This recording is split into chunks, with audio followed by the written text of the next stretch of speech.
Jonathan Mast, thank you very much for taking the time out today and being on our show. It's a pleasure and a privilege, sir. Jonathan Mast runs an amazing agency called Whitebeard Strategies, no pun intended. And until recently, I think at least latitude-wise, we were neighbors. But Jonathan spending the winter in much warmer Alabama. Jonathan, welcome to the show. Do you mind giving us a little brief about who you are and what Whitebeard Strategies does? I'd be happy to. Well, thanks for having me on the show, Azar. I appreciate it. It's pleasant. Yeah, we decided this year we were going to try to avoid our Michigan winter, which is, like you said, pretty much the same latitude that you're at, and try to stay a little bit warmer and sunnier. And so we're down in Alabama enjoying some time down here. It's been great. Whitebeard Strategies is actually a relatively new agency. So a little bit of background, if I may. 13 years ago, I founded an agency called Valorous Circle, and it has done very well over the years. They've got a great team. Thankfully, a lot of those team members are come from you guys at RepStack, and we've enjoyed that partnership. And I decided this past summer that it was going to be needed, well, not needed, but it was my desire to take all the things I've learned over the last decade plus and kind of get a do-over. In other words, I wanted to start another agency focused on a specialty. And so met with our leadership team, and everybody was on board. And so I stepped away this past summer from Valorous Circle and founded Whitebeard Strategies. And my focus now is really on two aspects, but I'm a nut for AI stuff. I love artificial intelligence, and I believe when used properly, it provides us with a lot of opportunities. And so we work with clients on that front, but we also work to help them become what we call topical authorities. Everybody wants to be an expert in their niche, and that requires a very specific plan in order to be done effectively. And I've done that over the last couple of years myself, and have found that drives just a tremendous amount of inbound business. And as a result, we now work with agencies and their clients, helping them do the exact same thing. So becoming topical experts within your niche using AI generated content. We call it AI assisted because we still think humans need to be involved in order to make it make sense. And it follows a very specific plan. In other words, we put a roadmap together. I'm a big believer you can't get to where you're going if you don't have a plan on how to get there. So we begin with that plan, and then we do use AI tools to help us create some of that content and make it more efficient, keep it very affordable. But humans are still involved because if we just copy and pasted, we'd get embarrassed on a regular basis of the things that were misunderstood that AI decided it thought were appropriate. Yeah, I love that, and amazing how you explained everything that you did, and that backdrop of a story that you just brushed over, that 13 years. I'm really interested in that. But before we recently decided to go with Jonathan's services as well because. Like it was a no-brainer when the service came in front of me, and we had this opportunity to, go in and do all this massive activity on a monthly basis with a team like Whitebeard. It was a no-brainer. So, just putting a smile on my face to start working with you guys here, Jonathan. So we're really excited about that. But before we, Well, thank you. And my question really is that 13-year journey that you had, and I think that you guys, that's you and Beth. You guys started this agency. And tell me a little bit about that. Like, how did that come about? What were the what were the circumstances when you guys launched this 13 years ago, and how have you guys scaled to a point where not many agency owners I know that. 15 years into the business, they're thinking that, hey, I'm so excited about this. I'm going to be launching a new agency. So you must have been doing something right on this first agency. Kind of want to get the backdrop on this, like what happened that got you started? And then how did you guys scale to the point where you're into two agencies now? Be happy to share that. So yeah, it started back in 2010. I had been working actually for another web development company, was helping them with sales and marketing, and over time kept seeing things that I thought could be done better. And at one point, my wife, Beth, she challenged me and she said, if you believe you can do it better, why don't you go do it? And obviously, I believe that spouse, that significant other, can be the wind in your sails or the anchor. She's my wind, and so I'm like, all right, I got this, and we dove in. And she actually was working at another job that point in time. She was trying to remember, a managing editor for a publishing company. And so I started literally in the basement of our house, bought a folding table and a computer, and decided we were going to go out and try to make our name of it. And we began really by focusing on what we called marketing oriented websites. I'm a sales and marketing guy. I'm not a developer. And so we focused on helping businesses build sales and marketing focused websites. Didn't take too long into that process, about a year, and I realized that if it was up to me, I didn't have the skills to really grow and scale an agency. We were becoming quite successful. Things were growing quickly, but I'm a sales and marketing guy. I'm not an operations person. And so I turned back to Beth and I said, okay, I need you to come work for the company, and I need you to get involved, because she's an operational genius. Maybe I'm a sales and marketing genius. I don't know, but she is absolutely an operational genius.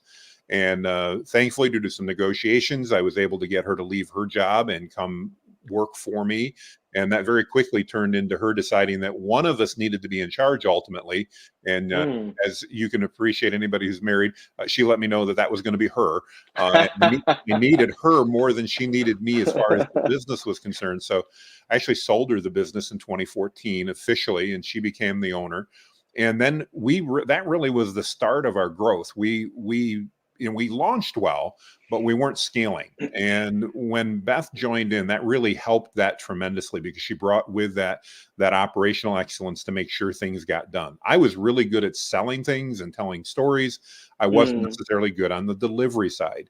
And she's tightened all that up. Over the next 8 years or so, we scaled that agency, adding in marketing services and other things like that, to be over $1 million a year in revenue. And then, Azar, at that point, you and I met through a mutual mastermind that we're part of, Josh Nelson's 7-Figure Agency. And we joined that because we realized it was a lot of hard work to do project-based business as a primarily web developer and marketing company, and do that again and again and again and make that scalable. And we needed better systems. And so we joined that program through 7-Figure Agency and rebuilt Valor Circle in a matter of about 9 months to go back to that level, but this time based upon monthly recurring revenue instead of on project-based revenue. And they've got an amazing team there. I believe there's 13 or 14 employees. I'm not exactly sure, since I stepped away this past summer, but right around there. And that team really just coalesced and did an amazing job of allowing us to serve our clients and scale and make that pivot, which is now helping Valor Circle continue to grow and be a successful company in its niche. And then I just decided that, being the entrepreneur, the startup guy, I got diagnosed with attention deficit disorder when I was 43. So I get distracted easily. I wanted to take all those lessons, because I love what I do, and I wanted to do a new agency and try to see if I could do it. So Beth and I are in friendly competition right now. We're both trying to race to 8 figures in revenue and see who gets there first. She's got a head start and may beat me, but I'm competitive, so I think I've got a shot. Wow, what a fantastic story. I love it. What's the dynamics work when family members are working together? I work with my brothers as well, and trust me, some of those meetings, they get heated. They And do. there's a lot more at stake. I think you've kind of now made that clean break, but what's that one tip that you'd like to give to people, because especially agency owners, we're small business people, especially when we're starting out pre 1 million revenues. Mm-hmm. We're really looking at close people around us, and so many times I've seen get people getting the partnerships right. I have done that. Like before this, in my previous agency, I've had 2 different partners that I went through until this partnership that finally clicked out, because we have our own reasons. I don't want to spoil the spoiler there, but I want to hear from you. Like, what's that one thing that makes uh, families work as co-workers like really, really well? That's a great question. Well, let me say it took us a little while to figure that out. When Mm. we first got started, both of us are entrepreneurial. Both of us are I don't want to say control freaks, but we like to be in charge and run things, Yeah. and that definitely caused some butting of heads. Um, we had a business prior to Valor Circle, and we struggled with that because we both wanted to be in charge and kind of drive the bus, so to speak, Mm. engineer on the train. And at Valor Circle, we quickly learned that if we stayed in our lane and we both accepted that the other's skills and we were going to trust the other in their area of expertise, things would work really well. So I took over the sales and marketing, and Beth took over everything else. Mm. And that worked super well. So while I got involved in hiring to make sure we got the right people, I didn't manage them. I didn't do the HR. I wasn't the one planning the staff meetings. I wasn't dealing with all the taxes and everything related to that. All Mm. those operational things got handled by Beth, and she was really good at it. I did sales and marketing, and sometimes we'd butt heads because I'd meet somebody in my sales process, and I'd go, "Wow, why don't we work with them?" As you and I were talking in the pre-call, I love to work with clients whenever possible, and so sometimes even before they were clients, I'm like, "Hey, what about this company?" And we realized real quickly that if it was in her area, she needed to make that decision. I could make the recommendation, that was fine, but it was her Mm. call. And when it came to sales and marketing, the same thing. She could make recommendations, but it was my call. And that really allowed us to grow. Once we established that we both had our areas and we stayed in that. And I think Mm. a key part of that, Zara, was trusting the other to do the right thing. It may not always be what we would do, but I had Mm. to trust that when it came to operations, Beth knew more and had more experience than I did. Therefore, I was going to trust her decision. And Mm. same thing with sales and marketing. She had to trust that I had more experience there. And so while she could speak into it, it was ultimately my decision. And when we did that, that's really when our agency started to scale rapidly because we were both able to stay focused on the things that we were good at, the talents that we had, and trust each other that the other was going to handle those. We still had our, L10 meetings and the things like Mm. that we would talk about. So we both had visibility into those other areas, probably much like you and your brothers do. But if it was operational focused, it was best. She was going to handle it. If it was a sales and marketing, it was on me. And that just worked really well for us. I think that's fantastic advice. I'll be honest, that's what worked for me third time with this business and this partnership that each one of us, my brother Athar has more operational, coming from a banking background. He takes care of all of those things really, really well. My brother Yawar, he's the finance guy.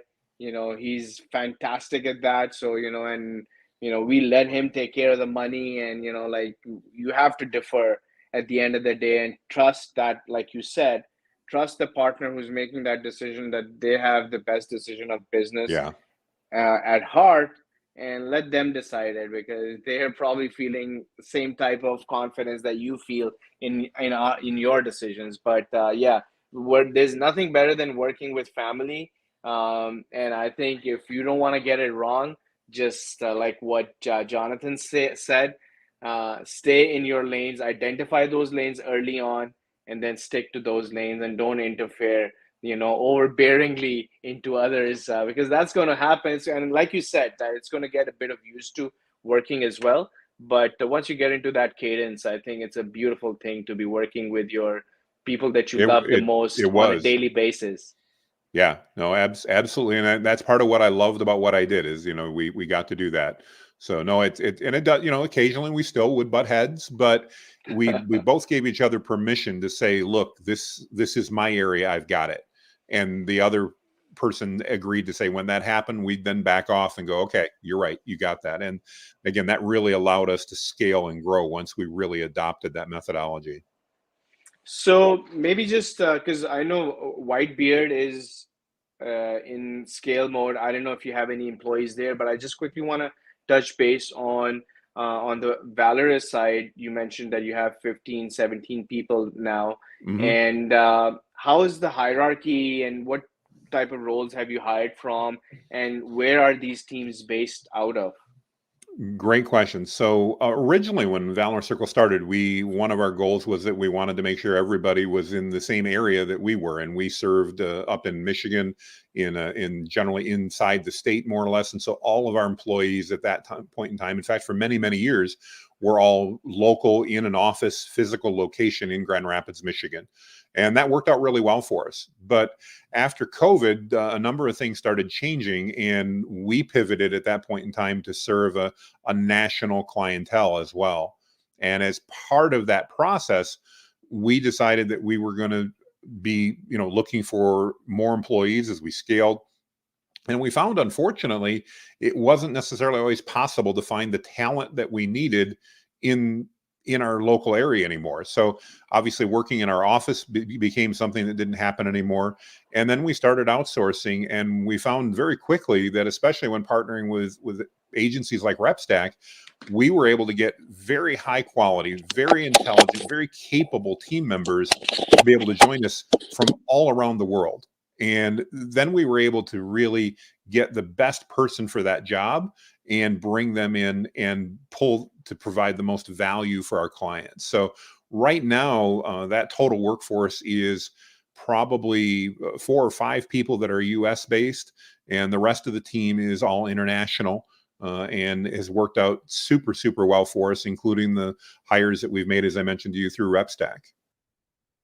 Good, that helps. All right, so I think that's amazing setup on the team side. So with the changes, as through COVID, you guys changed, like you said, Jonathan, Mm-hmm. and how you hired, and you started moving towards more global employees as well.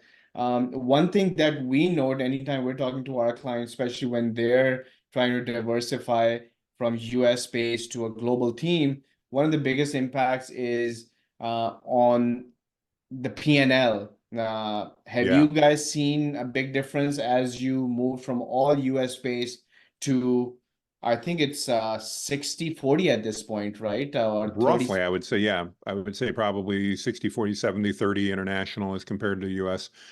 Yeah, we have, and probably more than just the P&L. The other thing it's allowed us to do is it's allowed us to staff up a little more as a a Mm, small business running an agency. Even when we'd hit 7 figures, there wasn't the budget necessarily to have as many people as what maybe I was used to when I was in corporate America or anything like that. And yeah. so we always operated on a bit of a skeleton staff in order to get by. And one of the things that having global employees has allowed us to do is to bring on some more specialists and to have that capacity and the finances to support bringing on people that maybe in the past we'd have to have one person doing 3 jobs. Now we can bring on 3 people that are all very good at doing that particular job that they do. And ultimately, that allows us to, yes, it does allow us to increase our margins, which is great, but probably better from my perspective, it really allows us to deliver more value to our clients. And Mm, the agency game is about retention. We want to keep those clients working with us month after month. Just, that's how we build and scale the business. And that means we've got to give them just stellar value for what they're getting, because they're getting pitched just like we are every day by our competitors. And so mm, having that global staff has really allowed us to deliver more value to our clients, and has really helped out on our not that our retention was bad, but it's helped increase that retention. And mm. I think ironically, it's helped our sales, because we've now been able to do more upselling because we've got more time to focus on our customers. And that obviously benefits the bottom line as well.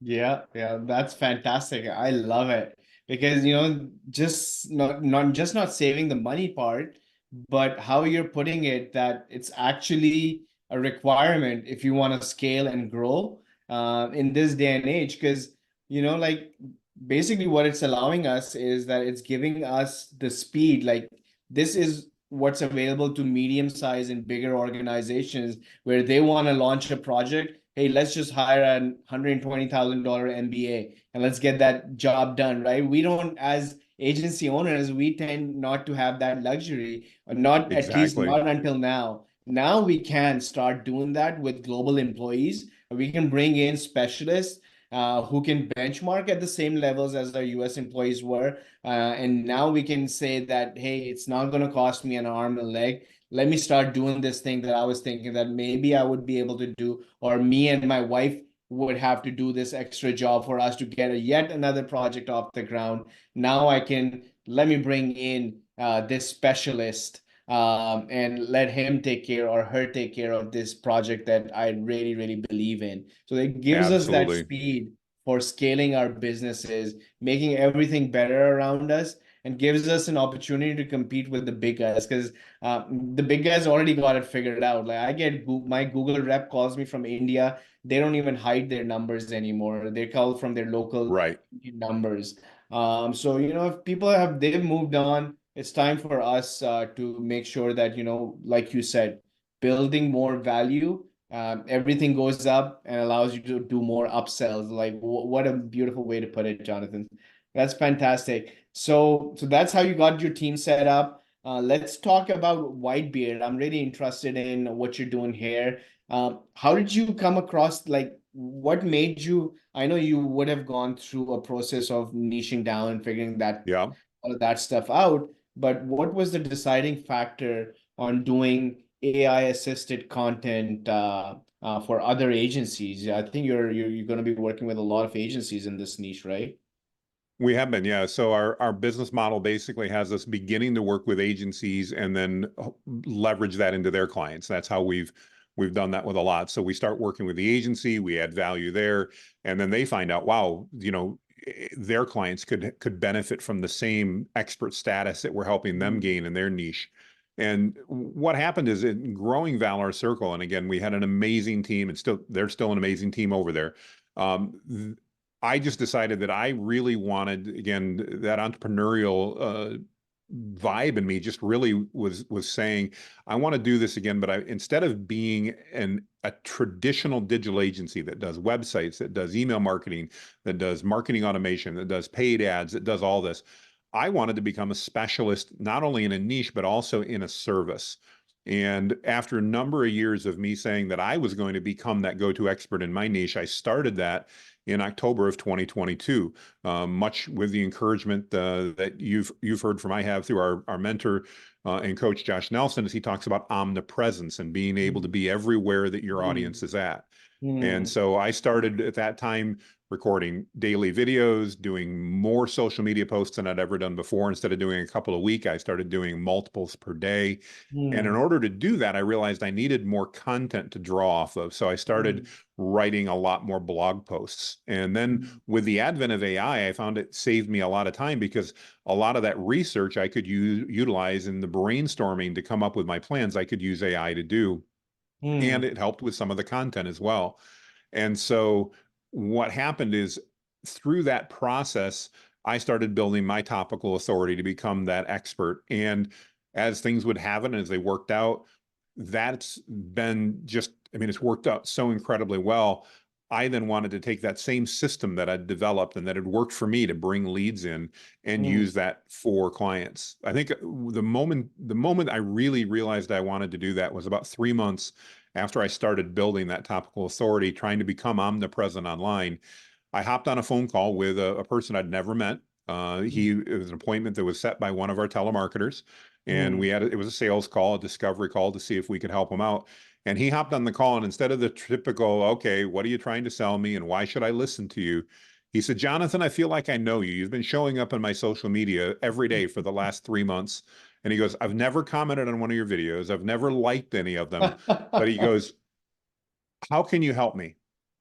mm, And instead of a why should I listen to you or anything else, I now had that credibility. He knew, liked, and trusted me, even though mm, I'd never met him before. And this light bulb went off in my head. And it was like, if this can work, I can shorten my sales cycle and I can spend my time talking to prospects who I know I can help because they've already kind of raised their hand and said, hey, I want what you do. And it resonates with me. And that's when I really decided I wanted to start another agency focused on providing that as a service.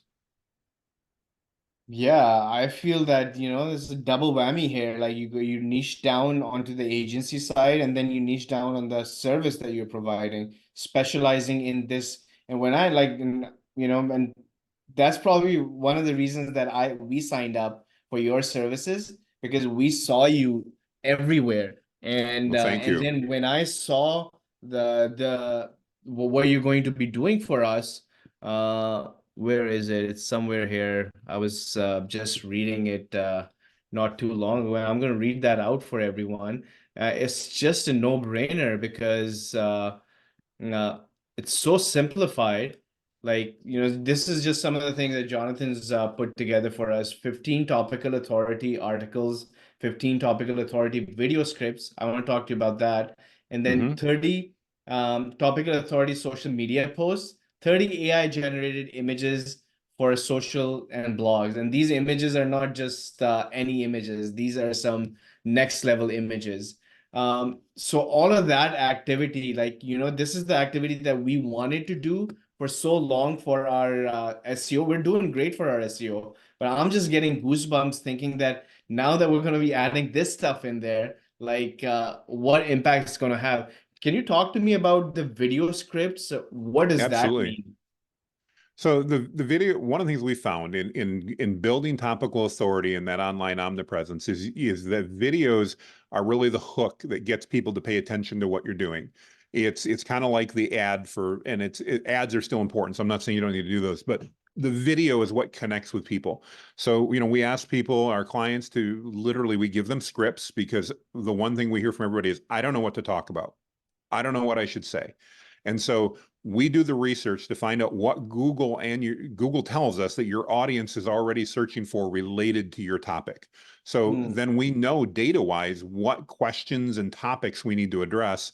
And then we give you the script, so you can literally hold up your phone on a teleprompter and you can put a smile on and you can read that. Now, that's going to, in general, be a short form video, generally less than 60 seconds. And the reason that we focus on those is that then we post that on Instagram Reels, Facebook Reels, TikTok, YouTube Shorts, LinkedIn, Twitter, now X, whatever you want. But what happens, and this is really important, when our customers, our prospects, are looking at stuff on their phone, when we do vertical video like this it mm, connects with them in a way that is unique and new, because it's, and you see my videos. I mean, my face, it's a big fat face, but it fills most of the screen when I do it. And I do that, not that I get too close, but I want people to feel like we're having a FaceTime conversation or something like that they can mm. directly relate to. And I by love it. recording those short form videos, it creates multiple connections. I post, for example, every single day. You don't have to do that. That's just my choice. But when you post at least 3 times a week, that's why we recommend 15 times a month. When you do that, people start seeing you more and more. And the platforms, keep in mind that Facebook, Instagram, TikTok, Twitter, all of them, they want the people on their platforms to spend more time there. And the way they Mm, get to do that is by delivering them more content. And video content is sticky. It causes people to stay on the platforms. And so when you start creating regular and consistent content about your area of expertise, very quickly, all the algorithms realize, when I show it to somebody like this, in my case, to an agency owner, this video gets viewed and it gets liked and people are commenting and there's engagement. So what do? mm, Now, when they know their audiences. So when other agency owners come in, they go, well, the last 4 liked Jonathan's video. Let's show it to the next 400 as well. And all of a mm, sudden you're reaching out and they're expanding your reach and your audience for you. Then mm, once you've made that connection, that's where the rest of the content becomes so important, because a video is one thing, but there needs to be a foundation behind it. And those purposefully written articles and things like that then demonstrate your expertise, so that when they see some of your videos and go, wow, Jonathan's talking about omnipresence, I want to learn more about that. And then they get a link to my website and they realize on my website, I've written maybe 60 or 70 mm. in-depth articles about different aspects of being omnipresent online. Now I become that authority in their eyes, because that's just a lot of content. And then when they see it's relevant to them, now they go, wow, I see Jonathan, I know Jonathan, I like Jonathan. Not everybody does, and that's okay. But that know, like, and trust that we talk about in sales comes through, and then they want to do business with you. And the key is, I'm not chasing them anymore. They're coming to me, and that Mm, creates a much better sales environment, because nobody likes to be chased. When you chase, things run away. When you chase your prospects, they run away.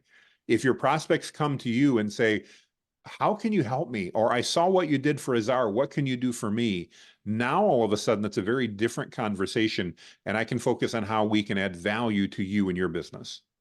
So these 30, oh, sorry, 15 topical authority videos. I thought it was 30. I was like, man, We could do that for Jonathan's you. making me do a lot of work here. But but typically a guy like me, how long would it take? Like every other day I'm recording a video, or can I just knock them Great out in question. maybe a power hour or a few hours and just be done with them for the month? You can absolutely, in fact, that's what we recommend. So, what we recommend is just schedule an hour to do that because the videos are short. The Mm, feedback we get, we ask our clients regularly, and the feedback we're getting is that once they get used to doing it, that's by the way, generally month two. First month, it's mm, a little bit new. Okay, I've got to download the teleprompter app. I've got to figure this out. But once they do it a little bit, they can generally record those 15 videos in about one 30-minute session. So mm, imagine you just block out an hour because it takes a couple minutes maybe to get into the mode. And then you mm, go, okay, I'm going to record these, and then you're done. And then the key isn't they don't have to be recorded every day, they need to be posted. So I do the same thing. I record sometimes 5, 10, 15, even 20 videos at a time.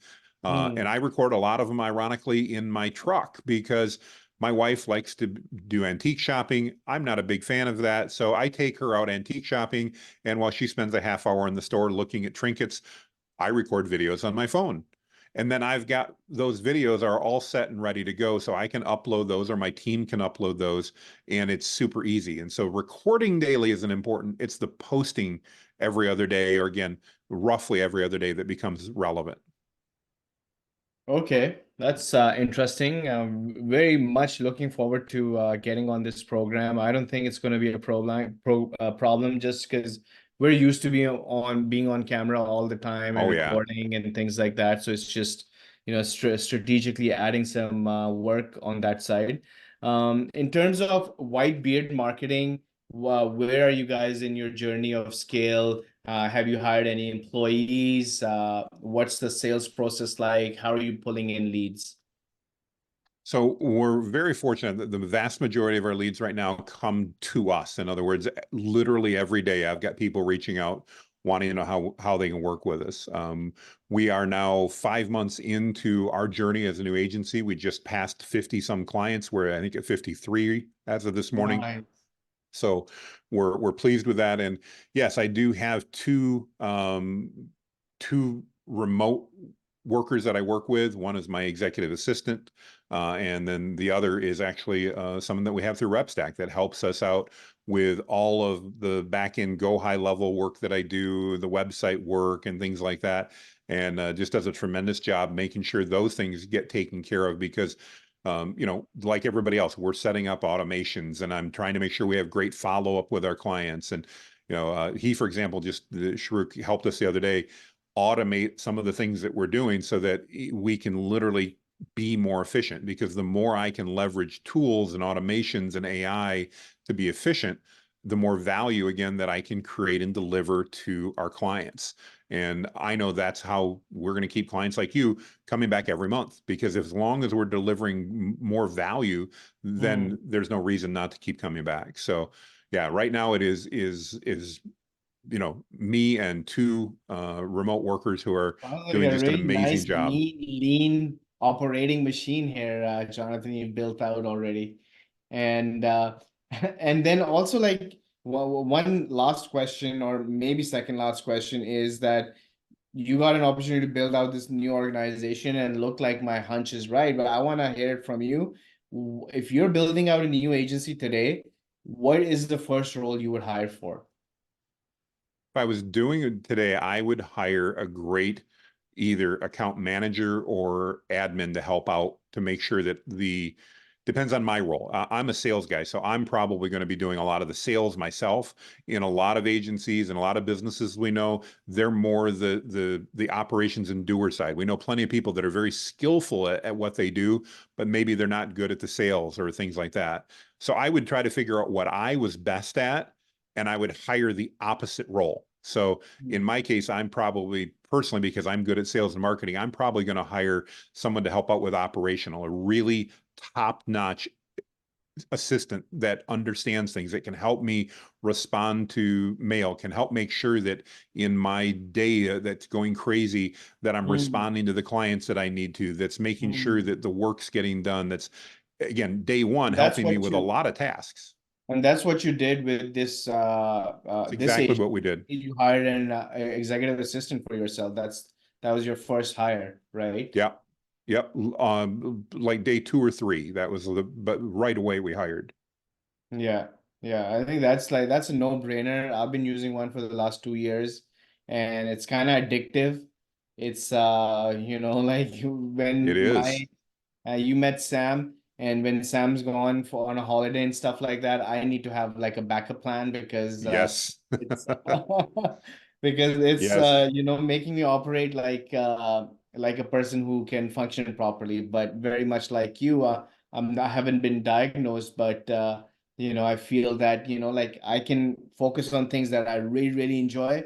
I get really bored easily, so I get from call to call to call. Yes. Everything has to be dialed in for me. Every Zoom link, every meeting link, all the emails, so much going on. But, like for me, yeah, it would be the same as what Jonathan said. Hire an executive assistant. That's what Dan Martell says in Buy Back Your I Time. say That, right out of Dan Martell's book. Exactly. yeah, hire that. Yeah, and I think that's like you've seen, like, how long has it been Whitebeard? A So we just year just and finished we just finished our 5th month. So we've been around for 5 months now. 50 clients in 5 months. I think that's going to be a new seven-figure agency record you're after there, I'll take Jonathan. it. That's good. No, that's phenomenal. It's a great time. And I really enjoyed talking to you, Jonathan. It's a pleasure. Like everybody else, I've been seeing you around add value. This content is that you're generating. It's not like, it's like you said, it's AI assisted, but it's actually genuinely Yeah. adding value to everyone to a point where when I needed help, Jonathan's and Whitebeard's name came up and we decided to become a client. And yeah, I'm just really looking forward to being in touch, working with you more. And for any agency out there, even if you have a good strategy, I feel that adding Jonathan's content, AI assisted content strategy is going to be an added boost, especially to those SEO campaigns which may have staled out over the last 3 or 4 years. We all have those. You know which ones I'm talking about. And right, so if Jonathan can come Absolutely. in with a breath of fresh air, literally, I think it's a win-win. And we found him that it's not going to break the bank either. So, like, you're pleasantly surprised when you talk to Jonathan and his team about his services. I highly recommend it. Well, thank you for the kind words, and I want to reciprocate by saying the same thing as I've shared with you. In having hired global employees, working with you and your team has been literally the most pleasant experience we've had. You guys are so on top of things. The quality of the staff that you're helping us, and the amount of time that you're saving us by not having to go locate and figure all this out on our own has been immensely valuable. Again, it's a great value, a great service. I cannot recommend RepStack highly enough. Thanks a lot, Jonathan. Thanks for being on the show. I really appreciate it. Have a Thank you. fantastic rest of the week, sir. We'll talk to you soon. All right. Thank you very much. Thanks. Bye-bye.